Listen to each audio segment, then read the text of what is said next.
Ukraine's President Volodymyr Zelenskyy has arrived in Germany, where he's set to hold talks with Chancellor Olaf Scholz. Zelenskyy is also attending a meeting of Ukraine's Western backers. Defense officials from some 50 countries have gathered at Ramstein Air Base for talks being hosted by U.S. Defense Secretary Lloyd Austin.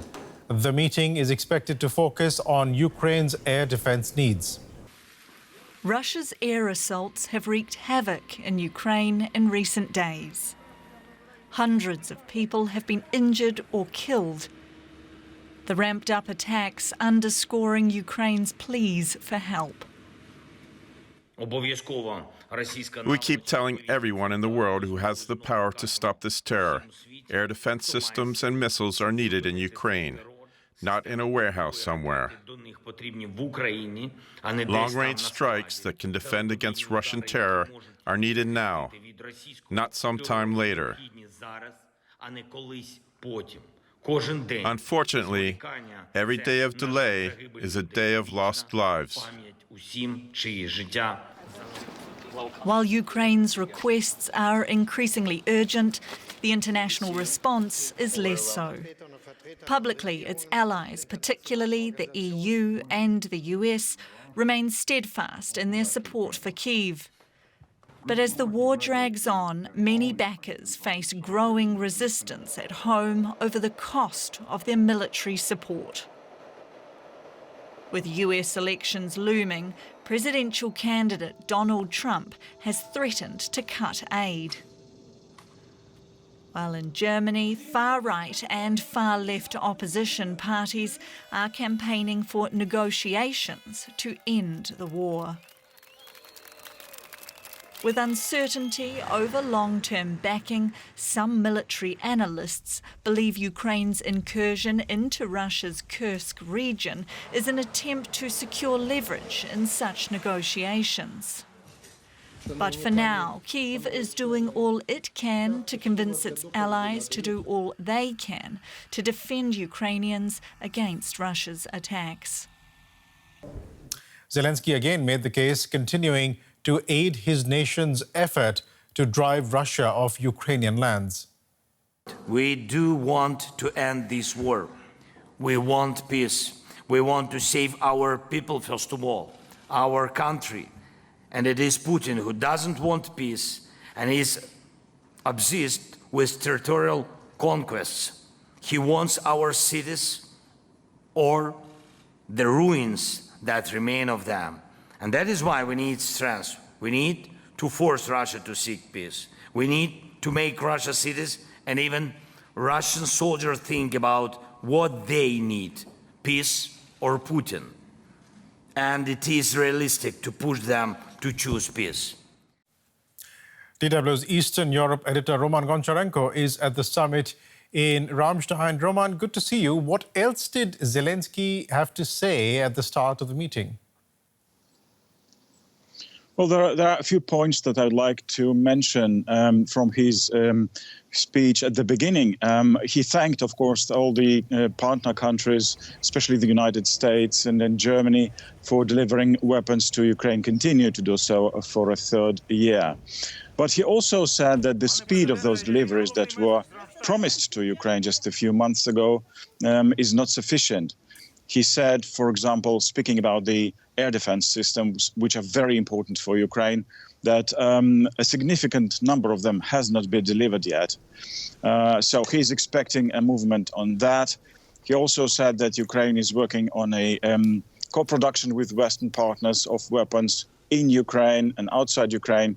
So he also mentioned the fierce fighting in the around the city of Pokrovsk, which is in the east of Ukraine, in Donbass, which is probably the hottest spot in this Russian war against Ukraine. On the other hand, he also mentioned Kursk, and he mentioned that just a month ago on this very day, on the August 6th, Ukraine has started its offensive for the first time on Russian territory in Kursk. He said that more than 6,000 Russian soldiers have been killed or wounded there. He also said that Ukraine controls now about 1,500 square kilometers of Russian land. And he said that at least I interpret his words, that one of the major reasons for that offensive, which is still continuing, still going on, was to prevent Russia from striking Ukraine in the region of Sumy, something we saw in May in Kharkiv, also in the north of Ukraine. What are the other main issues that are set to be discussed today?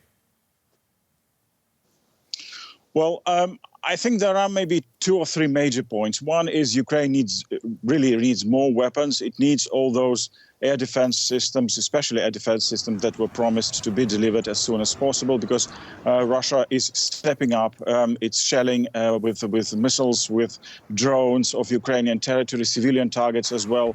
We saw at least 2 or 3 big waves of Russian attacks in the past 2 weeks.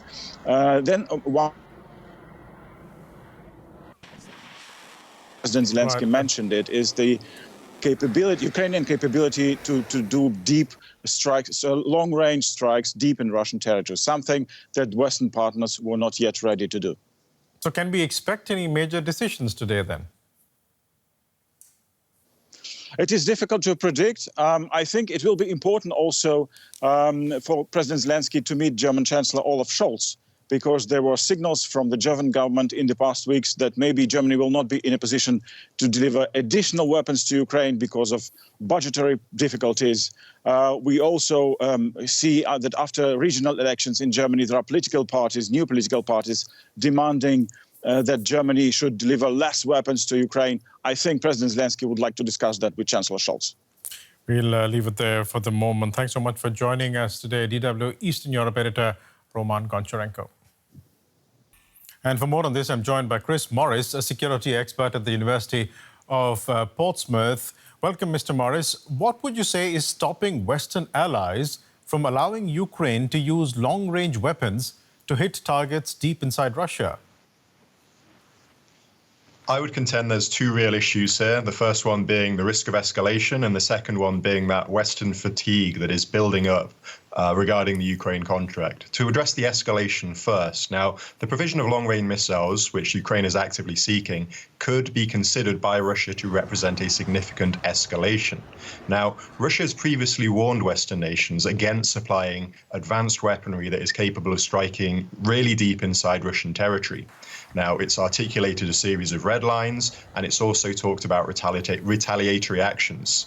Now, one risk is heightening, I suppose, the intensity of the conflict and bringing more severe kind of retaliatory attacks by Russia against Ukrainian cities and infrastructure. Of course, they might also seek to apply more pressure to Western backers. And of course, it's also difficult to discount the building Western fatigue. Now, we know that there is a potential decline coming in sustained Western support. The war is dragging on, and many Western nations are facing domestic pressures as well. So there is a lot to consider here at this meeting of the group in Ramstein. Let's address Western fatigue. I mean, Western fatigue exists because the war continues to drag on. Isn't allowing Ukraine to hit targets deep inside Russia a way to end the war sooner? That's certainly an interesting contention, and indeed, allowing these missiles to be used would give Ukraine a tangible advantage when it comes to striking against Russia. Now, as it stands, it's difficult to say, but there's a risk that could in fact heighten tensions and make Russia more resolute in its attacks. So that's a major consideration as well. We've seen a similar effect with the recent Kursk offensive. Now, bringing Russia to the table or getting Russia to effectively surrender territory is going to be increasingly difficult. The more attacks that take place within Russia. You were talking about risk of escalation. I mean, clearly Ukraine has factored that into account. And therefore, you have President Volodymyr Zelenskyy continuing to request that permission be given to Ukraine to strike targets within Russia. So it would appear Ukraine is prepared for any escalation from the side of Russia. Why aren't Western countries allowing Ukraine to carry out those attacks?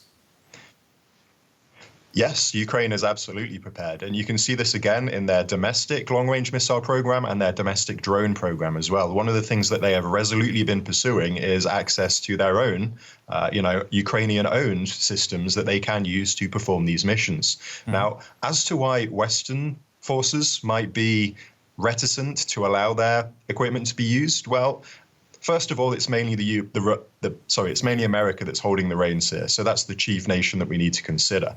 Now, as to why they might be reluctant, again, a nation like the US is going to be conscious of escalation. Not only do they need to manage this region, they also have their eyes on several other major world conflicts that are growing at the moment as well. So you could say it's the US's fear of escalation that is really driving this policy. Do you expect something major to emerge from today's summit in Ramstein? Unfortunately, I would not suggest. Again, this is one in a series of meetings by the Ukraine Defense Contract Group. I would expect it to go like the previous ones that have happened. Ukraine will ask for more support. The Western backers will provide support, but it's probably not going to be on the scale that Russia wants. I think the best that Ukraine can hope out of this is to get the tools that it needs to defend itself, hopefully in the form of more commitments in terms of air defense. That's probably a best case scenario for Ukraine. We'll leave it there for the moment. Chris Morris from the University of Portsmouth, thank you so much. Thank you for having me.